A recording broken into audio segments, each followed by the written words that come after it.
서울의 밤은 화려한 불빛으로 치장한 거대한 괴물처럼 도심을 휘감고 있었다. 이서윤은 펜트하우스의 통유리창에 기대어 발 아래 펼쳐진 꽉 막힌 도로를 차갑게 내려다보았다. 그녀는 방금 경쟁금융그룹의 불만 섞인 주주들을 상대로 48시간에 걸친 살얼음판 같은 비밀 협상을 끝마친 참이었다. 어둠의 해결사 세계에서 그녀의 이름은 전설이었지만 겉으로 드러난 그녀의 신분은 부모님의 용돈에 의지해 살아가는 철없는 백수에 불과했다. 정적을 깨고 울리는 전화벨 소리에 서유는 미간을 찌푸리며 화면에 뜬 이름을 확인했다. 한유정, 그녀의 이중생활을 절반 정도만 알고 있는 유일한 친구이자 유명 패션 디자이너였다. 유정은 서윤이 음모와 서류 더미에 파묻혀 늙어 죽을까봐 늘 걱정하는 인물이었다. 서윤은 피로가 덕지덕지 묻은 목소리로 전화를 받았고 수화기 너머에서는 유정의 들뜬 목소리가 귓가에 쟁쟁하게 울렸다. 유정은 프라이빗 멤버십바 누아르에서 특별한 만남을 주선해 놓았다고 통보했다. 그녀는 상대 남자가 신뢰할 만한 인맥을 통해 소개받은 극상품이며 서로 신분 노출 없이 하룻밤의 일탈을 즐기기에 완벽한 상대라고 강조했다. 서유는 당장이라도 거절하고 싶었지만 지난 이틀간의 협상이 남긴 극심한 두통과 공허함이 그녀를 망설이게 했다. 결국 그녀는 뇌를 마비시킬 강력한 자극이 필요하다는 사실을 인정하며 마지못해 승낙했다. 서유는 드레스룸으로 들어가 평소에는 거의 손대지 않는 화려한 옷들을 훑어보았다. 그녀는 몸매를 타고 흐르는 검은색 실크 드레스를 골라 입었는데 우아하면서도 치명적인 매력을 발산하기에 충분했다. 거울 속에 비친 그녀의 모습에서는 지친 협상가의 그림자는 온데간데 없고 자신의 가치를 정확히 아는 매혹적인 여성이 서 있었다. 그녀는 붉은 립스틱을 바르며 오늘 밤만큼은 모든 계산과 전략을 내려놓기로 다짐했다. 강남의 깊은 골목에 위치한 누아르는 간판조차 없이 육중한 나무문만이 그 존재를 알리고 있었다. 서윤이 멤버십 카드를 내밀자 건장한 경호원들이 문을 열어주었고 곧이어 재즈 선율과 묵직한 위스키 향이 그녀를 맞이했다. 내부는 외부와 완벽하게 차단된 은밀한 공간이었으며 곳곳에 드리운 벨벳 커튼은 방문객들의 프라이버시를 철저히 보장해주고 있었다. 직원의 안내를 받아 도착한 VIP 구석 자리에는 한 남자가 위스키 잔을 손에 쥔 채 앉아 있었다. 어두운 조명 아래 드러난 그의 옆모습에서는 지독한 고독과 함께 범접할 수 없는 위압감이 흘러나왔다. 강도진, 강한 그룹의 CEO인 그는 최근 회사 내부의 배신과 비리 루머로 인해 인생 최악의 나날을 보내고 있었다. 그는 익명의 친구가 추천한 이 자리에서 잠시나마 숨을 고르고 싶었을 뿐이었다. 서윤이 맞은편에 앉아 도진은 고개를 들어 그녀를 바라보았고 두 사람의 시선이 허공에서 얽혔다. 서윤은 도진의 날카로운 탐색전 같은 눈빛에도 전혀 위축되지 않고 자연스럽게 자리를 잡았다. 그녀는 웨이터에게 싱글 몰트 위스키를 주문했는데 독하고 취향을 타는 술을 선택한 것에 도진은 흥미롭다는 듯 눈썹을 살짝 치켜 올렸다. 보통의 여자들과 달리 그녀는 그에게 잘 보이려 애쓰지 않았고 그 무심함이 오히려 도진의 호기심을 자극했다. 두 사람은 이름이나 직업을 묻지 않는다는 룰을 지키며 건조하지만 깊이 있는 대화를 이어갔다. 서유는 선과 악의 경계에서 줄타기하는 기분과 권력의 이면에 도사린 어둠에 대해 이야기했다. 도진은 그녀의 말 한마디 한마디에서 느껴지는 통찰력에 놀라움을 감추지 못했다. 그녀는 단순히 아름다운 여자가 아니라 자신만큼이나 세상의 비정한 이치를 꿰뚫고 있는 사람처럼 보였다. 대화가 무르익을 무렵 서윤의 예리한 감각이 밭 쪽에서 느껴지는 수상한 움직임을 포착했다. 앳된 얼굴의 웨이터가 쟁반을 닦는 척하며 손목시계를 교묘하게 그들의 테이블 쪽으로 향하고 있었다. 서윤은 눈을 가늘게 뜨고 시계의 초침이 움직이지 않는 것을 확인했다. 그것은 단순한 시계가 아니라 기업 사냥꾼들이 주로 사용하는 고성능 도청 및 몰래카메라 장비였다. 서유는 아무 말 없이 자리에서 일어나 물잔을 집어들고 웨이터에게 다가갔다. 도진이 의아해할 틈도 없이 그녀는 발이 걸린 척 비틀거리며 웨이터의 팔에 물을 쏟았다. 웨이터가 당황하며 고개를 숙이는 찰나 서윤의 손이 번개같이 움직여 그의 손목시계를 풀었고 순식간에 자신의 위스키 잔 속에 빠뜨렸다. 맑은 소리와 함께 기계는 술 속에 잠겼고 웨이터는 사색이 되어 뒷걸음질 쳤다. 도진은 눈앞에서 벌어진 상황을 믿을 수 없다는 표정으로 서윤을 바라보았다. 그녀는 태연하게 자리로 돌아와 젖은 손을 냅킨으로 닦으며 미소 지었다.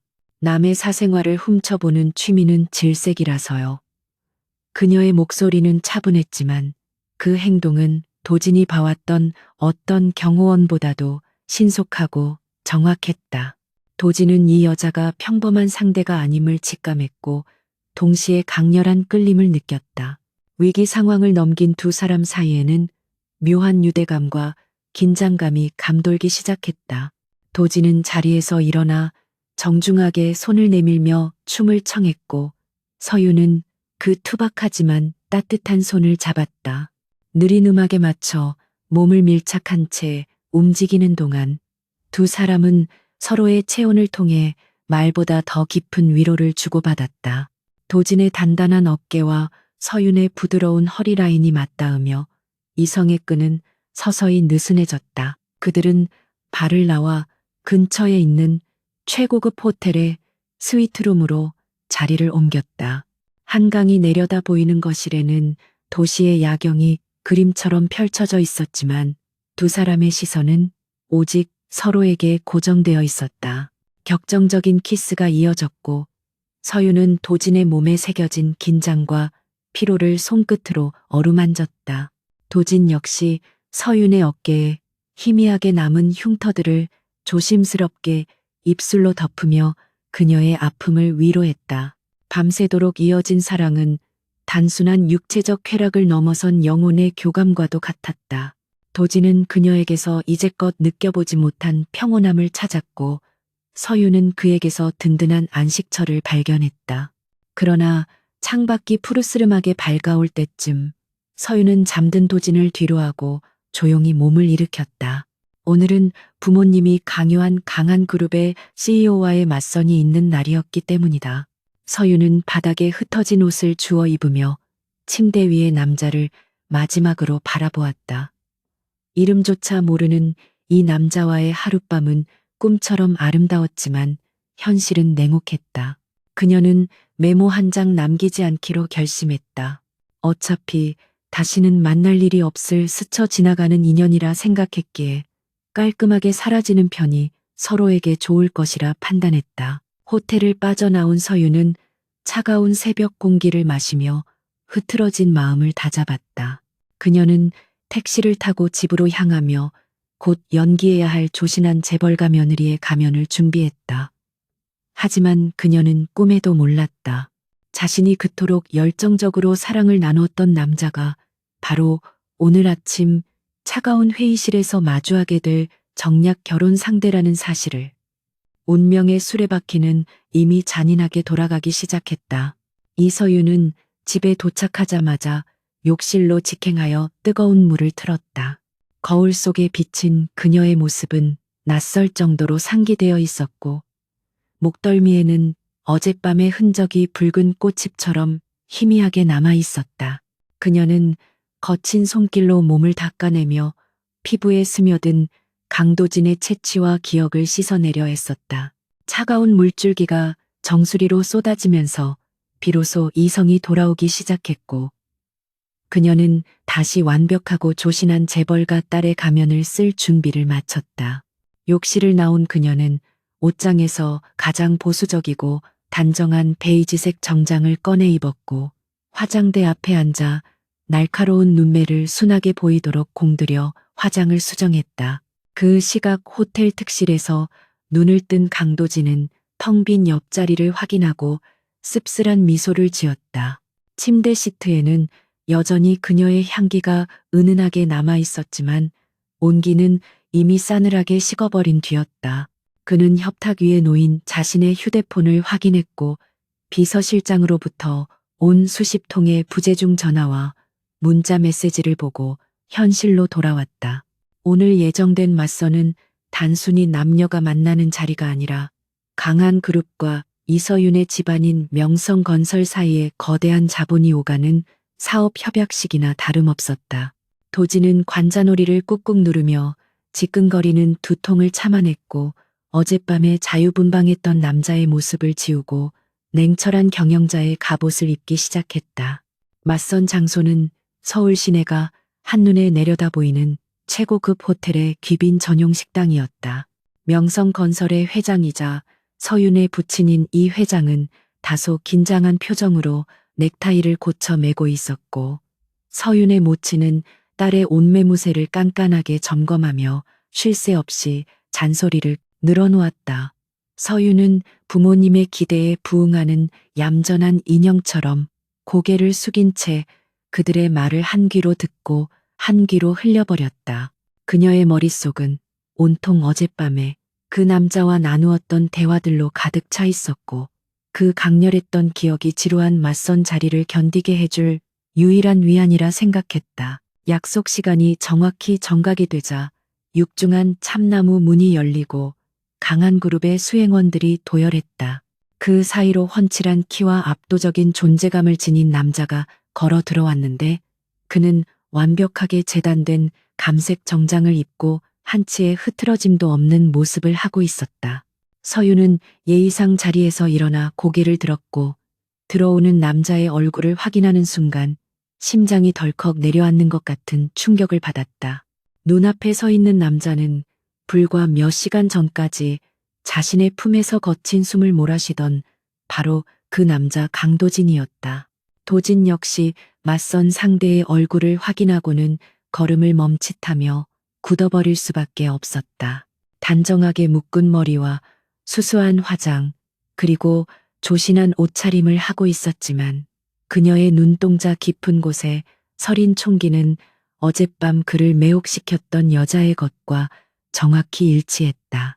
그는 자신의 눈을 의심하며 잠시 혼란스러워했지만 수년간 기업을 이끌며 다져진 무표정으로 즉시 표정을 수습했다. 하지만 그가 자리에 앉으며 서윤과 시선을 교환했을 때 두 사람 사이에는 말로 설명할 수 없는 전류가 흘렀고 공기는 팽팽한 긴장감으로 가득 찼다. 양가 부모님들은 두 사람 사이의 미묘한 기류를 전혀 눈치채지 못한 채 서로의 자녀를 칭찬하기에 바빴다. 이 회장은 자신의 딸이 경영 수업보다는 신부 수업에 충실했으며 내조에 힘쓸 준비가 되어 있다고 자랑스레 떠벌렸다. 서윤은 그 말을 들으며 속으로 코웃음을 쳤고 식탁 아래로 주먹을 꽉 쥐었다. 그녀는 지금 당장이라도 자리를 박차고 나가고 싶었지만 그랬다가는 두 집안의 체면이 바닥에 떨어질 것이 뻔했기에 억지로 입꼬리를 올리며 수줍은 미소를 지어 보였다. 도지는 맞은편에 앉은 서윤을 뚫어지게 바라보며 그녀의 진짜 모습이 무엇인지 파악하려 했었다. 어젯밤 주점에서 보여준 그 대담한 행동과 날카로운 통찰력은 온데간데없고 지금 그의 앞에는 세상 물정 모르는 온실 속의 화초 같은 여자가 앉아 있었다. 그는 배신감과 호기심이 뒤섞인 복잡한 감정을 느꼈고 이 여자가 의도적으로 자신에게 접근한 것은 아닌지 의심하기 시작했다. 만약 그녀가 강한 그룹의 정보를 캐내기 위해 의도적으로 어젯밤의 만남을 계획했다면 이것은 단순한 해프닝이 아니라 치명적인 보안 사고였다. 식사가 시작되고 정적을 깨는 칼질, 소리만이 간간히 들려올 때 도진이 먼저 입을 열었다.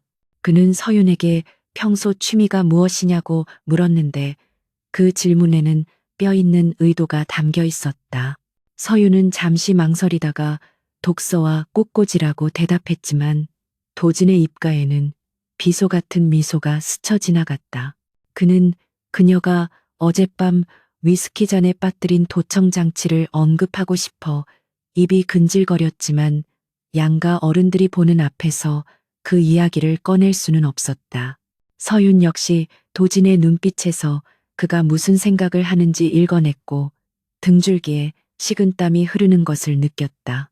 그때 갑자기 도진의 비서실장이 사색이 된 얼굴로 방 안으로 뛰어들어왔다. 그는 예의를 갖출 새도 없이 도진의 귓가에 무언가를 속삭였고 도진의 표정은 순식간에 차갑게 굳어버렸다. 비서실장은 태블릿 단말기를 켜서 뉴스 속보를 보여주었는데 화면에는 강한 그룹의 계열사 공장에서 발생한 대규모 유해물질 유출 사고와 그로 인한 인명 피해 소식이 붉은 자막으로 흐르고 있었다. 뉴스 진행자는 이번 사고가 안전관리를 소홀히 한 경영진의 부도덕함 때문이며 내부 고발자에 따르면 비자금 조성을 위해 설비 투자를 축소했다는 의혹까지 제기하고 있었다. 이 회장과 서윤의 모친은 당황하여 수저를 내려놓았고 분위기는 순식간에 얼어붙었다. 도진은 입술을 굳게 다물고 뉴스를 응시했는데 이것이 단순한 사고가 아님을 직감적으로 알 수 있었다. 시점이 너무나 절묘했다. 그가 약혼을 발표하고 경영권을 공고히 하려는 결정적인 순간에 이런 악재가 터진다는 것은 누군가가 치밀하게 계획한 덧침이 분명했다. 그의 머릿속에는 그룹의 2인자이자 호시탐탐 회장 자리를 노리는 최 부회장의 탐욕스러운 얼굴이 떠올랐다. 최 부회장은 도진의 아버지가 살아계실 때부터 그룹의 실세였으며 도진을 애송이 취급하며 끊임없이 견제해온 인물이었다. 도진은 급히 자리에서 일어나 양해를 구하고 수습을 위해 회사로 복귀하려 했다. 이 회장은 겉으로는 걱정하는 척했지만 눈동자는 불안하게 흔들리고 있었는데 이는 이번 결혼으로 얻게 될 경제적 이득이 사라질까봐 우려하는 속물적인 반응이었다. 도진이 방을 나서려는 찰나 서윤이 조용히 자리에서 일어났다. 그녀는 부모님의 만류하는 눈빛을 무시하고 도진을 따라 복도로 나갔다. 그녀의 걸음걸이에서는 조금 전까지의 조신함은 사라지고 어젯밤 보았던 그 당당하고 거침없는 기세가 뿜어져 나오고 있었다. 복도 끝에서 도진을 불러 세운 서윤은 주변을 살핀 뒤 낮지만 단호한 목소리로 말했다. 그녀는 지금 당장 공장으로 가는 것은 자살 행위나 다름없다고 경고했다. 기자들이 이미 공장 입구를 봉쇄하고 있을 것이며 성난 유가족들과 시민단체가 그를 애워싸고 계란을 던지는 장면이 전국에 생중계될 것이라고 예측했다. 그녀는 도진의 눈을 똑바로 바라보며 이것은 전형적인 언론 공작이며 누군가가 그를 사회적으로 매장시키기 위해 판을 짠 것이라고 분석했다. 도진은 서윤의 날카로운 지적에 멈칫하며 그녀를 돌아보았다. 그녀의 분석은 정확했고 비서실장조차 생각하지 못한 부분까지 꿰뚫고 있었다.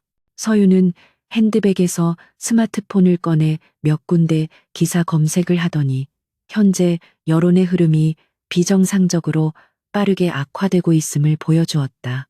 댓글 부대가 동원된 흔적이 역력하며 특정 단어가 반복적으로 노출되고 있다는 점은 조직적인 개입의 증거였다. 그녀는 지금 도진이 해야 할 일은 현장 방문이 아니라 이사회 긴급 소집과 사실 확인을 통한 반박 자료 준비라고 조언했다. 도진은 혼란스러운 와중에도 서윤의 말에 설득력을 느꼈다. 그는 그녀에게 당신이 누구인지 그리고 왜 이런 조언을 하는지 물었다. 서윤은 씁쓸하게 웃으며 자신은 그저 파혼을 당하고 싶지 않은 예비 신부일 뿐이라고 둘러댔다. 하지만 도진은 알 수 있었다. 지금 내 앞에 있는 여자는 단순한 건설사 회장의 딸이 아니라 위기 상황에서 빛을 발하는 전략가라는 사실을 말이다. 그는 잠시 고민하다가 비서실장에게 차를 돌려 본사로 향하라고 지시했다. 서윤은 떠나는 도진의 뒷모습을 바라보며 깊은 한숨을 내쉬었다. 그녀는 자신이 선을 넘었다는 것을 알고 있었지만 눈앞에서 뻔히 보이는 함정에 그가 빠지는 것을 지켜볼 수만은 없었다. 어젯밤의 감정이 아직 남아있기 때문인지 아니면 해결사로서의 본능이 발동한 것인지 그녀 자신도 알 수 없었다. 하지만 분명한 것은 이 사건의 배후에 있는 자들이 생각보다 훨씬 더 거대하고 위험한 세력이라는 점이었다. 그리고 그들은 이제 막 전쟁의 서막을 알리는 첫 번째 화살을 쏘아 올린 셈이었다. 다시 방으로 돌아온 서유는 부모님에게 몸이 좋지 않다는 핑계를 대고 먼저 자리를 떴다. 그녀는 호텔 로비로 내려오면서 어딘가로 전화를 걸었다. 통화 상대는 그녀의 비밀 파트너이자 해킹 전문가인 고스트였다. 그녀는 강한 그룹 계열사 공장 사고와 관련된 모든 내부 자료와 감시 카메라 영상, 그리고 최 부회장의 최근 통화 기록을 확보해 달라고 의뢰했다. 그녀의 눈빛은 차갑게 가라앉아 있었고, 이제 그녀는 누군가의 딸이 아닌 그림자 속의 해결사 이서윤으로 돌아와 있었다. 택시에 올라탄 서윤은 창밖을 스쳐 지나가는 풍경을 보며 생각에 잠겼다. 강도진과의 결혼은 이제 단순한 정략 결혼을 넘어 생존을 위한 동맹이 될 가능성이 커지고 있었다. 그녀가 원하든 원하지 않든 그녀는 이미 이 거대한 소용돌이의 중심에 발을 들여놓게 되었다. 그녀는 어젯밤 도진이 짊어지고 있던 무거운 짐의 실체를 이제야 명확히 깨닫게 되었다. 그것은 왕관의 무게였고 그 왕관을 지키기 위해서는 피 튀기는 전쟁을 치러야만 했다. 한편 본사로 향하는 차 안에서 도진은 서윤이 했던 말들을 곱씹고 있었다. 그녀의 조언 덕분에 그는 최악의 상황을 피할 수 있었지만 의문은 더욱 커져만 갔다. 그녀는 도대체 누구일까? 어떻게 그 짧은 시간에 상황의 본질을 파악하고 대처 방안까지 제시할 수 있었을까? 그는 비서실장에게 이서윤에 대한 모든 뒷조사를 다시 시작하라고 지시했다. 겉으로 드러난 이력서가 아닌 그녀의 숨겨진 과거와 행적 하나하나까지 낱낱이 파헤쳐야만 했다. 도진이 본사에 도착했을 때는 이미 회사 로비가 아수라장이 되어 있었다. 하지만 그는 서윤의 조언대로 정면 돌파 대신 지하 주차장을 통해 비밀리 이사실로 이동했다. 회의실에는 최 부회장이 거만한 표정으로 앉아 있었고 그의 입가에는 승자의 미소가 걸려 있었다. 도진이 들어서자 최 부회장은 걱정하는 척하며 비아냥거리는 말투로 그를 맞이했다. 도진은 주먹을 불끈 쥐었지만 감정을 억누르며 자리에 앉았다. 이제부터가 진짜 싸움의 시작이었다. 서윤은 집으로 돌아가는 길에 자신의 태블릿 단말기를 꺼내 본격적으로 정보를 수집하기 시작했다. 뉴스 댓글창은 이미 조작된 여론으로 도배가 되어 있었고 사고 원인에 대한 억측성 기사들이 쏟아져 나오고 있었다. 그녀는 이 모든 흐름을 주도하는 보이지 않는 손의 패턴을 분석해 나갔다. 이것은 그녀가 수없이 다루어왔던 기업형 위기 조장 방식과 매우 유사했다. 그녀의 입가에 서늘한 미소가 번졌다. 상대가 누구든 그들은 사람을 잘못 건드렸다. 그날 밤 서울의 밤하늘은 여느 때와 다름없이 화려했지만 그 아래에서는 보이지 않는 칼날들이 서로를 겨누며 춤을 추고 있었다. 이서윤과 강도진 두 사람은 각자의 위치에서 다가오는 폭풍우를 마주하고 서 있었다. 운명은 짓궂게도 그들을 가장 위험한 순간에 묶어버렸고 이제 그들은 파멸하거나 혹은 함께 살아남거나 둘 중 하나의 길을 선택해야만 했다. 가면은 벗겨졌고 무대는 마련되었다. 강한 그룹의 본사 최상층, 대표이사 집무실에는 숨이 막힐 듯한 침묵만이 감돌고 있었다. 강도진은 책상 위에 쌓인 임원들의 사퇴 요구서와 주가 폭락 그래프를 노려보며 주먹을 꽉 쥐었다. 최 부회장이 심어놓은 이사들은 마치 기다렸다는 듯이 일제히 등을 돌리며 그를 경영 일선에서 물러나게 하려고 압박하고 있었다. 도진은 이 모든 사태가 자신의 약혼녀가 된 이서윤과 무관하지 않을 것이라는 의심을 지울 수 없었다. 어젯밤의 우연한 만남부터 오늘 아침의 공장 사고까지 모든 것이 너무나 정교하게 맞물려 돌아가고 있었기 때문이다. 그는 비서실장을 호출하여 이서윤을 당장 집무실로 데려오라고 지시했다. 그녀가 최 부회장이 보낸 첩자라면 결혼은 물론이고 그녀의 집안인 명성건설까지 무너뜨려버릴 작정이었다. 잠시 후 육중한 문이 열리고 이서윤이 들어왔는데 그녀의 표정은 놀라울 정도로 평온했다.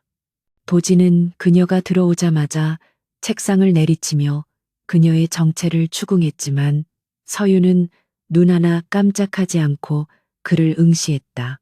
그녀는 도진의 분노가 어디서 비롯되었는지 정확히 꿰뚫어 보고 있었고 지금 그에게 필요한 것은 감정적인 화풀이가 아니라 냉철한 해결 책임을 알고 있었다. 서윤은 말없이 자신의 가방에서 서류 봉투 하나를 꺼내 도진의 책상 위에 던지듯 올려놓았다.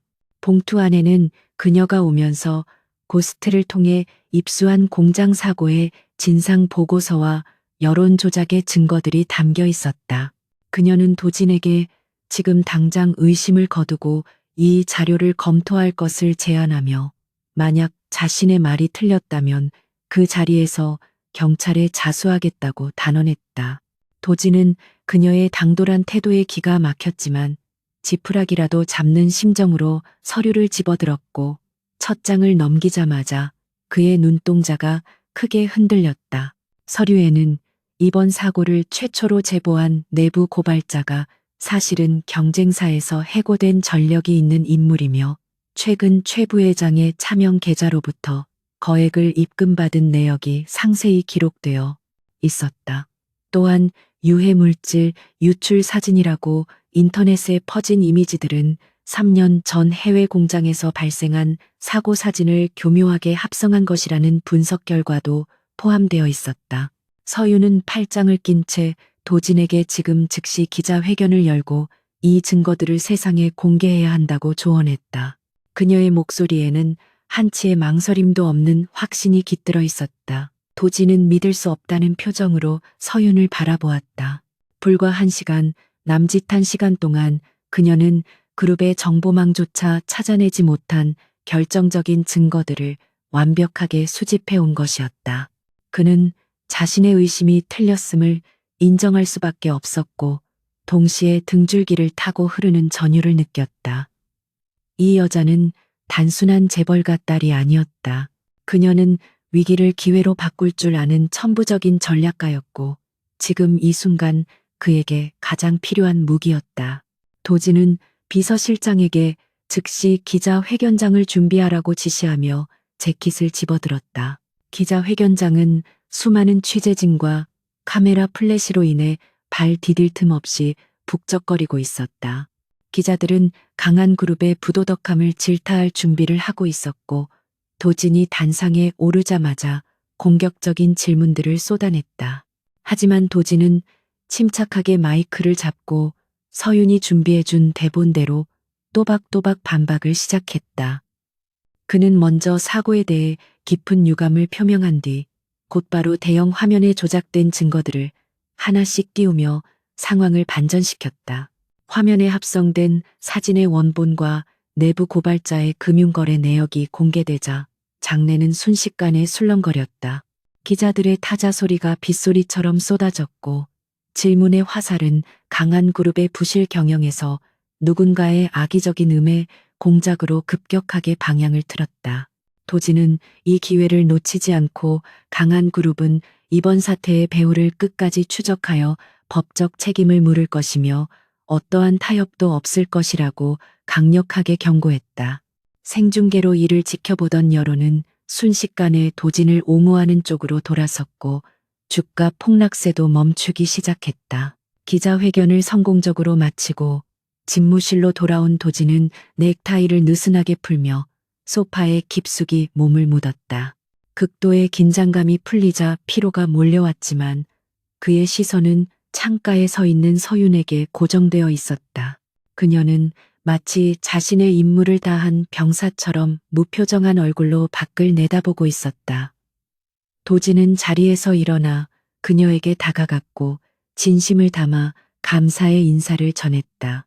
하지만 서윤은 고개를 저으며 이것은 단지 시작일 뿐이라고 차갑게 대답했다. 서윤은 최 부회장이 이번 실패로 멈추지 않을 것이며 더 교묘하고 잔인한 방법으로 공격해 올 것이라고 경고했다.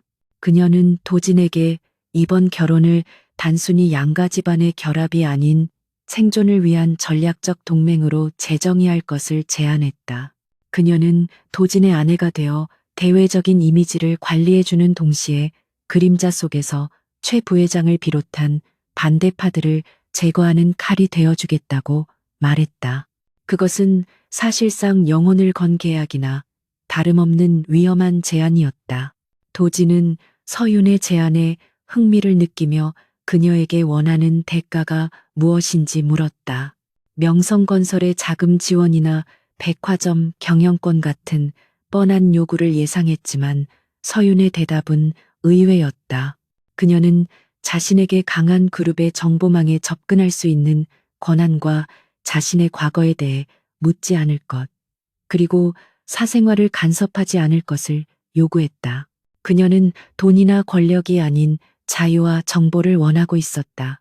도지는 그녀의 눈빛에서 말할 수 없는 깊은 사연과 상처를 읽어냈고 묘한 동질감을 느꼈다. 도지는 책상 서랍에서 만년필을 꺼내 종이 위에 즉석에서 계약 조항들을 적어내려 갔다. 그는 서윤의 요구 조건을 모두 수용하는 대신 한 가지 조건을 추가했다. 그것은 바로 계약 기간 동안 두 사람은 서로를 완벽하게 신뢰해야 하며 어떠한 비밀도 만들지 않아야 한다는 것이었다. 서윤은 잠시 망설였지만 도진의 진지한 눈빛을 보고 고개를 끄덕였다. 두 사람은 계약서에 서명했고 악수를 나누며 비즈니스 파트너로서의 첫 발을 내디뎠다. 계약이 성사된 후 분위기는 한결 부드러워졌지만 두 사람 사이에는 여전히 어젯밤의 기억이 아른거리고 있었다. 도진은 조심스럽게 어젯밤 일에 대해 언급하며 그것이 실수였는지 아니면 그녀의 계획의 일부였는지 물었다. 서윤은 씁쓸하게 웃으며 그날 밤만큼은 이서윤이라는 이름으로 살고 싶었던 유일한 일탈이었다고 고백했다. 그녀의 솔직한 대답에 도진의 마음 한구석이 찌릿하게 아려왔다. 그는 그녀가 짊어지고 있는 무게가 자신 못지않게 무겁다는 것을 깨달았다. 그때 비서실장이 다시 들어와 최 부회장이 긴급 이사회를 소집했다는 소식을 전했다. 최 부회장은 이번 여론 반전에도 불구하고 도진의 경영 능력을 문제 삼아 대표이사 해임안을 상정하려 하고 있었다. 도진은 코웃음을 치며 올 테면 와보라는 표정을 지었다. 이제 그는 혼자가 아니었다. 그의 곁에는 누구보다 뛰어난 전략가인 아내가 있었고 그들은 이미 반격을 위한 준비를 마친 상태였다. 서윤은 도진에게 이번 이사회에 함께 참석하겠다고 말했다. 그녀는 약혼녀 자격으로 참석하여 주주들에게 명성건설의 전폭적인 지지를 약속함으로써 최 부회장의 입지를 약화시킬 계획이었다. 도진은 그녀의 대담함에 다시 한번 놀라며 고개를 끄덕였다. 그는 서윤에게 자신의 팔을 내밀었고 서윤은 자연스럽게 팔짱을 끼었다. 두 사람은 마치 전쟁터로 나가는 전우처럼 비장한 표정으로 집무실을 나섰다. 이사회 회의실 문이 열리자 수십 명의 이사들이 두 사람에게 시선을 집중했다. 최 부회장은 상석에 앉아 거만한 표정으로 그들을 바라보고 있었지만 서윤과 눈이 마주치자 미간을 찌푸렸다. 그는 서윤에게서 뿜어져 나오는 기이한 위압감에 본능적으로 위협을 느꼈다. 서윤은 최 부회장을 향해 우아하게 미소 지었지만 그 미소 뒤에는 서늘한 살기가 숨겨져 있었다. 그녀는 속으로 다짐했다.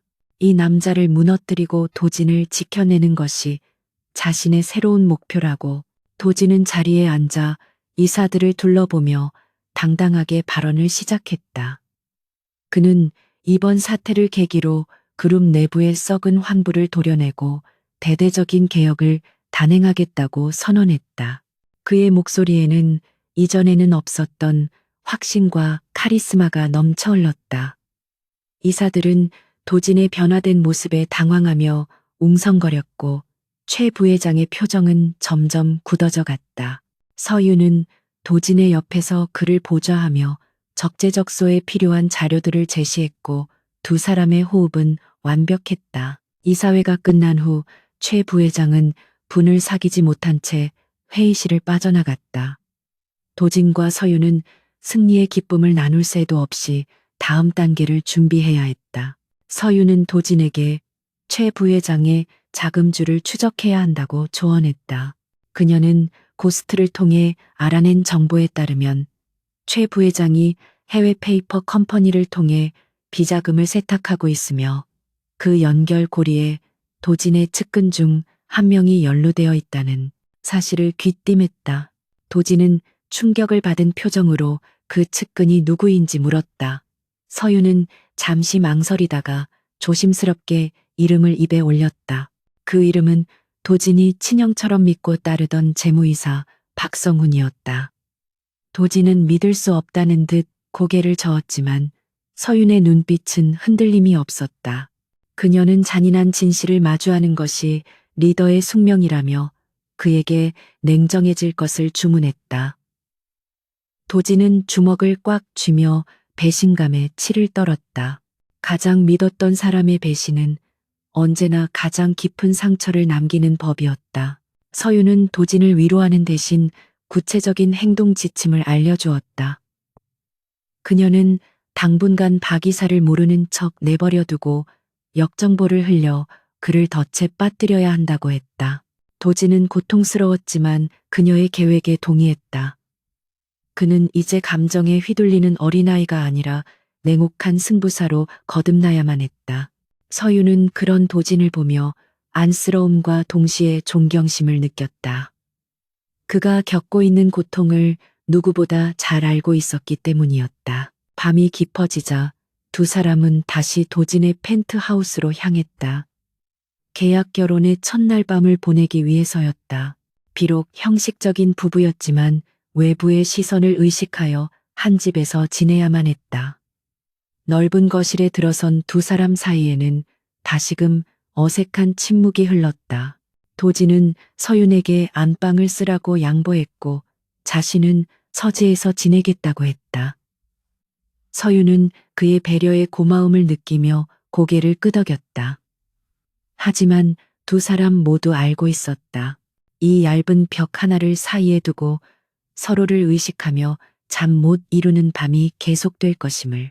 서윤은 방에 들어가 짐을 풀면서 창밖을 내다보았다.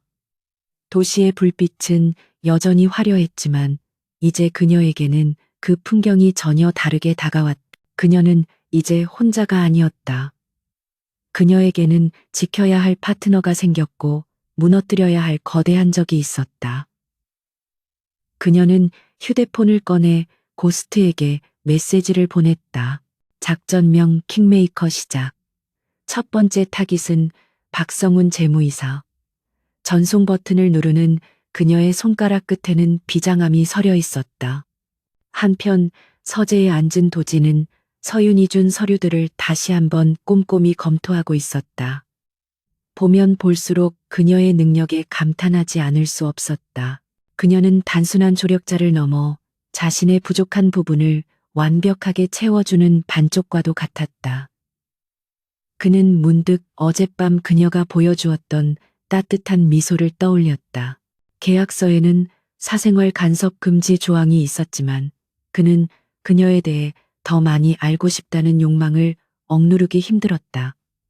그녀가 감추고 있는 과거의 상처는 무엇일까? 그리고 언젠가는 그녀가 자신에게 마음을 열어줄 날이 올까? 도진은 위스키 한 잔을 따라 마시며 복잡한 심경을 달랬다. 앞으로 펼쳐질 싸움은 그 어느 때보다 치열할 것이고 그 과정에서 서로에게 상처를 입힐지도 모른다. 하지만 그는 후회하지 않기로 했다. 그녀를 선택한 것은 자신의 인생에서 가장 도박 같은 결정이었지만 동시에 가장 확실한 승부수였다는 것을 본능적으로 느끼고 있었기 때문이었다. 밤은 깊어가고 두 사람의 운명은 이제 떼려야 뗄 수 없는 하나의 끈으로 단단히 묶여버렸다. 어둠 속에서 새로운 전설이 시작되고 있었다. 강도진과 이서윤의 계약 결혼이 성립된 지 일주일이 지났지만 강한 그룹을 둘러싼 먹구름은 여전히 거치지 않고 있었다. 겉으로는 평온해 보였으나 수면 아래에서는 최 부회장 세력과 도진의 세력 간의 치열한 정보전이 벌어지고 있었다. 서윤은 밤마다 자신의 비밀 아지트에서 고스트가 보내오는 암호화된 파일들을 분석하며 최 부회장의 다음 수를 예측하는 데 몰두했다. 그녀의 눈동자는 모니터 불빛을 받아 차갑게 빛나고 있었는데 그 속에는 사냥감을 노리는 맹수의 본능이 살아 숨쉬고 있었다. 그러던 중 서윤은 충격적인 사실을 하나 발견하게 되었는데 그것은 바로 자신과 도진을 만나게 했던 그날 밤의 배우에 대한 정보였다. 고스트가 해킹한 최 부회장의 비서실 통화 기록에는 낯익은 이름이 등장했고 서윤은 그 이름을 보는 순간 심장이 덜컥 내려앉는 듯한 기분을 느꼈다. 그 이름은 바로 자신의 절친한 친구이자 두 사람의 만남을 주선했던 한유정이었다. 서윤은 믿을 수 없는 현실을 부정하고 싶었지만 데이터는 거짓말을 하지 않았고 그녀는 떨리는 손으로 유정에게 전화를 걸어 당장 만나자고 요구했다. 청담동의 한 한적한 카페에서 만난 유정은 평소와 달리 안절부절 못하는 모습으로 커피잔만 만지작거리고 있었다. 서윤이 통화 기록 사본을 테이블 위에 내려놓자 유정의 얼굴은 사색이 되었고 이내 눈물을 터뜨리며 사실을 고백하기 시작했다. 유정은 최 부회장의 측근인 모 기업 임원으로부터 도진을 골탕 먹일 수 있는 여자를 소개해 달라는 부탁을 받았다고 했다. 그녀는 그것이 단순히 도진의 바람길을 잠재우기 위한 가벼운 장난인 줄만 알았지 이렇게 거대한 기업 사냥의 음모가 숨겨져 있는 줄은 꿈에도 몰랐다고 흐느꼈다. 서윤은 친구의 눈물 앞에서 배신감과 안도감이 뒤섞인 복잡한 감정을 느꼈다. 다행히 유정은 적극적인 공범이 아니라 이용당한 말에 불과했지만 결과적으로 그녀의 행동이 도진을 위기에 빠뜨린 것은 부인할 수 없는 사실이었다. 서윤은 차가운 목소리로 유정에게 더 이상 이 일에 개입하지 말고 해외로 잠시 떠나 있으라고 조언했다. 그것은 친구를 보호하기 위한 최선의 방법이자 자신의 약점을 제거하기 위한 냉정한 판단이었다. 유정은 고개를 끄덕이며 황급히 자리를 떴고 서윤은 덩그러니 남아 식은 커피를 바라보며 입술을 깨물었다. 집으로 돌아온 서윤은 도진에게 이 사실을 알려야 할지 고민했지만 지금은 때가 아니라고 판단했다.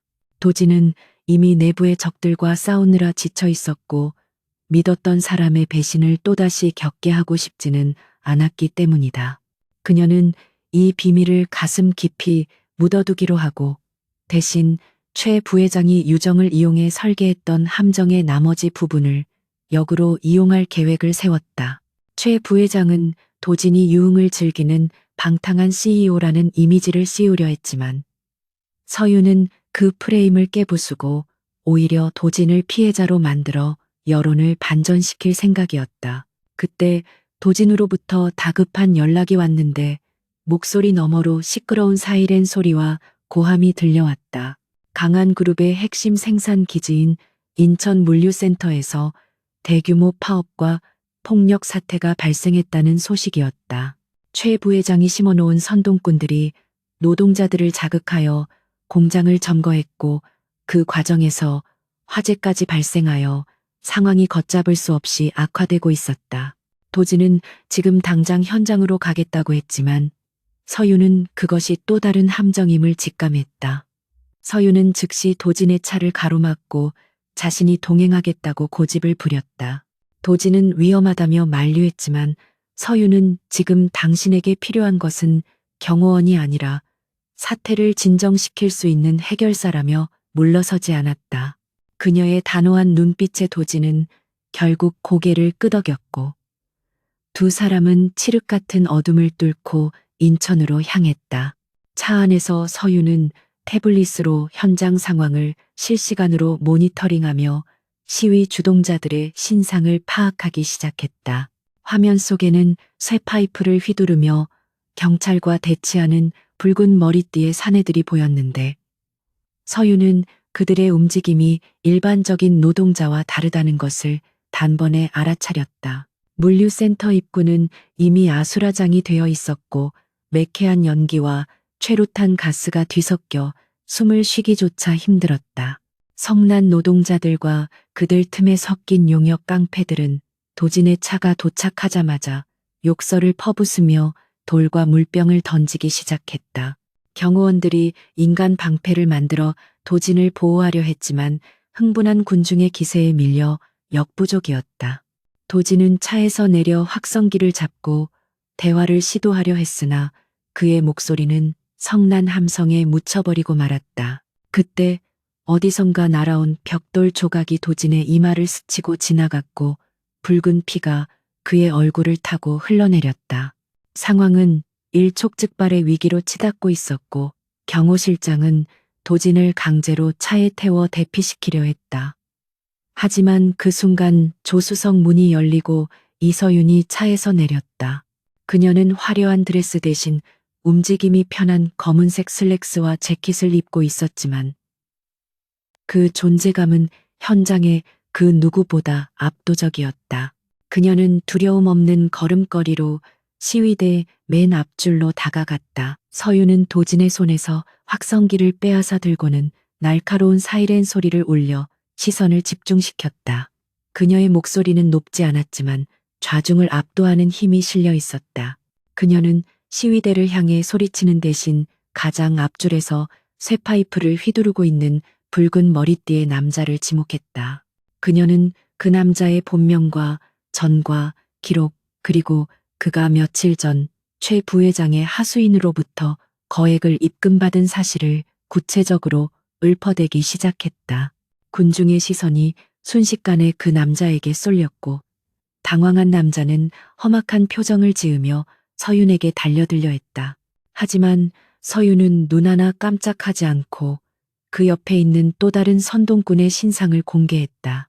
그녀는 이들이 진짜 노동자가 아니라 돈을 받고 고용된 전문 폭력배들이며 여러분의 정당한 요구를 폭력 사태로 변질시켜 회사를 망가뜨리려는 첩자라고 외쳤다.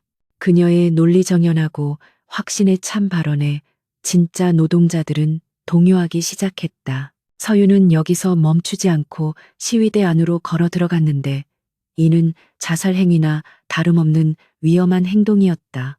도진이 기겁하며 그녀를 잡으려 했지만 서윤은 손짓으로 그를 제지했다. 그녀는 노동조합 지부장 앞에 서서 그의 눈을 똑바로 바라보며 말했다. 당신들이 원하는 것이 정당한 대우와 안전한 작업 환경이라면 폭력배들의 선동에 놀아나지 말고 진짜 협상 테이블로 나오라고 설득했다. 그녀는 자신의 명예를 걸고 도진이 약속을 지키도록 만들겠다고 단언했다. 지부장은 서윤의 기세에 눌려 잠시 머뭇거리다 붉은 머리띠의 남자들을 노려보았다. 그제야 노동자들은 자신들 틈에 섞여 있던 낯선 얼굴들의 수상한 행동을 깨닫기 시작했다. 그들은 작업화 대신 비싼 운동화를 신고 있었고 손에는 기름때 하나 묻어있지 않았다. 노동자들 사이에서 웅성거림이 커지더니 이내 분노의 화살이 용역 깡패들에게로 향했다. 당황한 깡패들이 도망치려 하자 노동자들은 그들을 포위했고 현장은 순식간에 내부 정화의 장으로 변했다. 경찰이 투입되어 폭력배들을 연행해 가자 사태는 급격히 진정 국면으로 접어들었다. 서윤은 그제야 긴장이 풀린 듯 다리가 휘청거렸지만 도진이 재빨리 다가와 그녀를 부축했다. 도진은 피가 흐르는 자신의 이마는 안중에도 없이 서윤의 상태를 살폈다. 그녀의 옷은 먼지투성이가 되었고 손등에는 긁힌 상처가 있었지만 도진의 눈에는 그녀가 세상에서 가장 아름답고 강인한 전사처럼 보였다. 그는 떨리는 목소리로 왜 이렇게 무모한 짓을 했냐고 다그쳤지만 그 속에는 깊은 안도와 애정이 담겨 있었다. 도진은 현장에 남아서 노조 대표들과 즉석 간담회를 가졌고 서윤은 그 옆을 지키며 법적인 조언과 중재 역할을 수행했다. 그녀의 전문적인 지식과 현실적인 대안 제시는 노조원들의 마음을 움직였고 도지는 그들의 요구사항을 적극적으로 수용하겠다고 약속했다. 새벽이 밝아올 무렵 협상은 극적으로 타결되었고 도진과 서윤은 노동자들의 박수를 받으며 현장을 떠날 수 있었다. 최 부회장이 파놓은 함정이 오히려 도진의 리더십을 증명하는 무대가 된 셈이었다. 서울로 돌아오는 차 안에는 무거운 침묵 대신 따뜻한 온기가 감돌고 있었다. 도진은 구급상자를 꺼내 서윤의 손등에 난 상처를 직접 소독해 주었다. 그의 손길은 투박했지만 조심스러웠고 서윤은 그 손길에서 전해져 오는 진심을 느낄 수 있었다. 도진은 서윤에게 오늘 당신이 나를 구했다며 진심으로 고마워했다. 서윤은 쑥스러운 듯 미소를 지으며 이것이 계약서에 명시된 파트너의 의무라고 농담처럼 받아쳤다. 하지만 도진은 진지한 표정으로 서윤을 바라보며 말했다. 이제는 계약 때문이 아니라 당신이라는 사람 그 자체를 믿고 싶다고 고백했다. 그의 눈빛은 흔들림이 없었고 서윤은 가슴 한구석이 울렁거리는 것을 느꼈다. 그녀는 도진의 이마에 붙은 반창고를 매만지며 자신도 당신을 끝까지 지킬 것이라고 다짐했다. 두 사람 사이의 거리는 어느새 좁혀져 있었고 서로의 심장 박동 소리가 들릴 만큼 가까워져 있었다. 도진은 피곤에 지쳐 잠든 서윤의 머리를 자신의 어깨에 기대게 했다. 창밖으로 스쳐 지나가는 도시의 풍경은 여전히 차가웠지만 차 안의 공기는 그 어느 때보다 포근했다. 도진은 잠든 서윤의 얼굴을 바라보며 생각에 잠겼다. 오늘 밤 그녀가 보여준 용기는 단순한 해결사의 능력이 아니라 사람을 움직이는 진정한 힘이었다. 그는 자신이 이 여자 없이는 단 하루도 버틸 수 없을지도 모른다는 두려움과 설렘을 동시에 느꼈다. 한편 최 부회장은 자신의 계획이 실패했다는 보고를 받고 분노에 차서 사무실 집기들을 때려 부수고 있었다. 그는 믿었던 용역 깡패들이 체포되고 도진의 지지율이 오히려 상승했다는 뉴스에 치를 떨었다. 그는 어둠 속에서 누군가에게 전화를 걸어 마지막 카드를 준비하라고 지시했다. 그것은 바로 이서윤을 직접 겨냥한 공격이었다. 도진의 가장 강력한 방패이자 무기인 그녀를 제거하지 않고서는 승산이 없다고 판단한 것이었다. 서윤은 꿈속에서도 전쟁터와 같은 현장을 달리고 있었다. 하지만 꿈속의 그녀는 혼자가 아니었다. 그녀의 옆에는 항상 도진이 있었고 두 사람은 서로의 등을 맞대고 적들과 싸우고 있었다. 차가 펜트하우스 지하 주차장에 도착했을 때 서윤은 눈을 떴고 도진은 그녀를 깨우지 않으려 조심스럽게 안아들었다. 서윤은 잠결에 그의 목을 감싸 안으며 깊은 숨을 내쉬었다.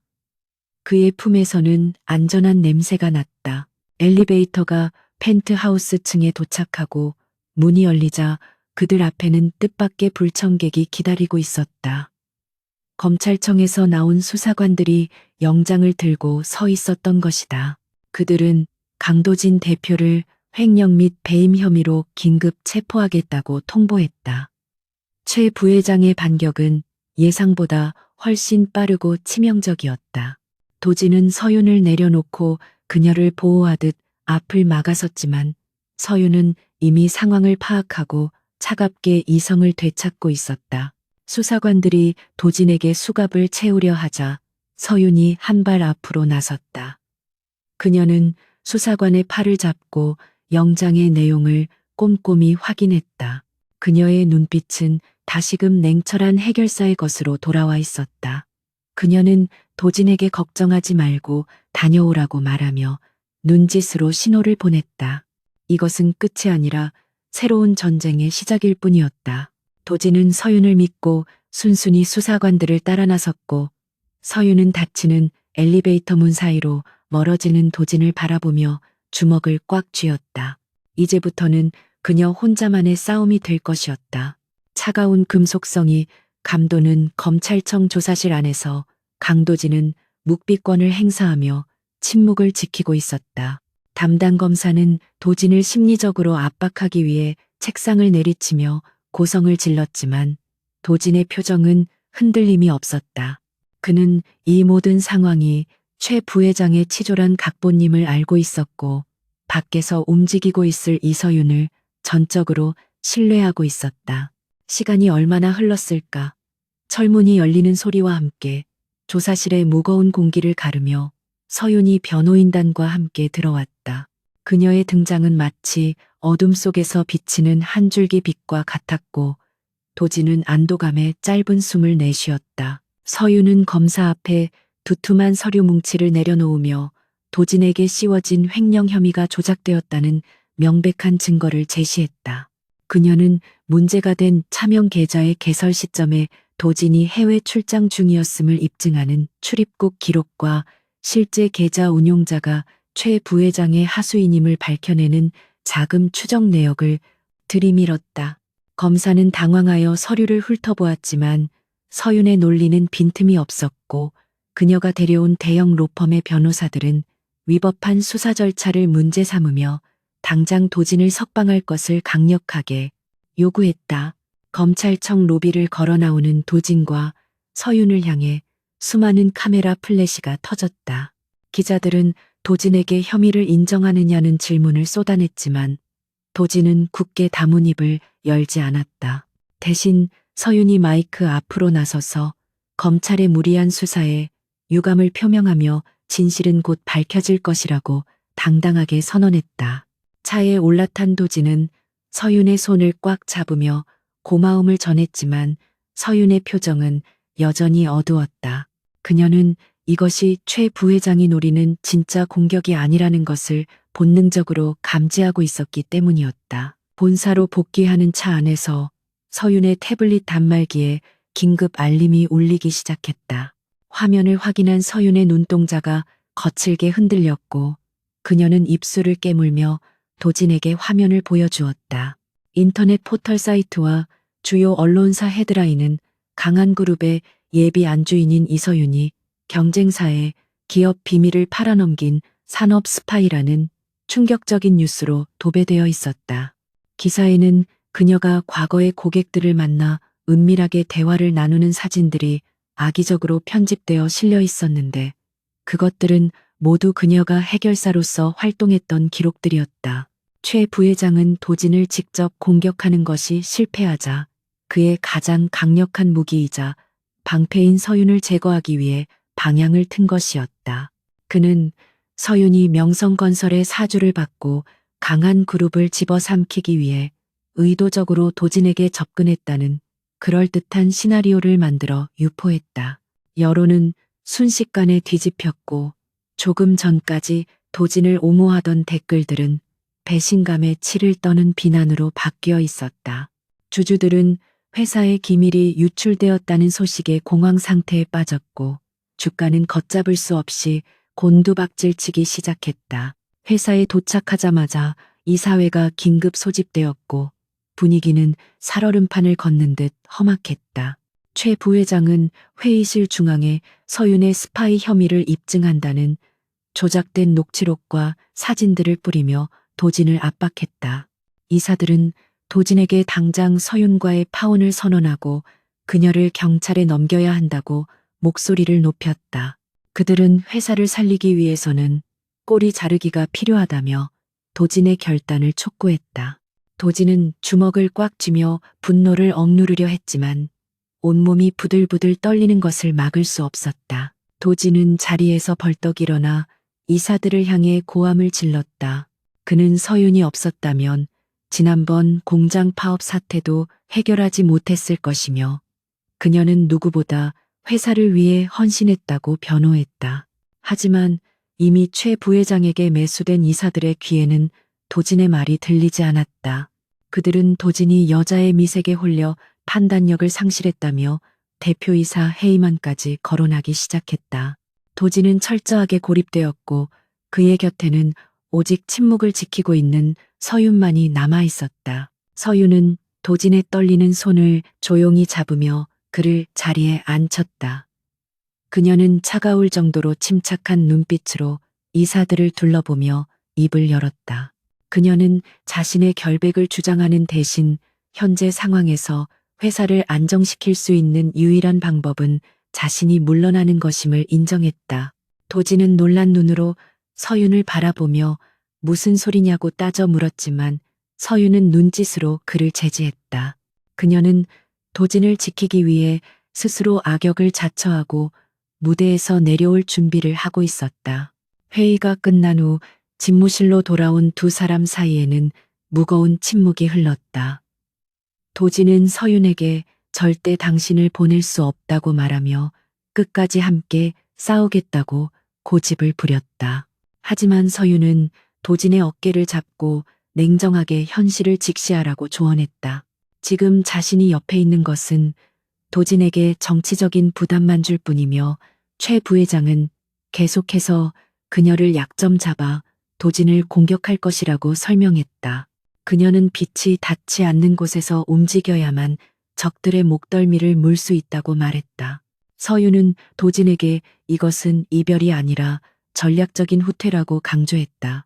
그녀는 펜트하우스를 떠나 자신의 원래 모습인 어둠의 해결사로 돌아가 최 부회장의 숨통을 끊어놓을 결정적인 증거를 찾아오겠다고 약속했다.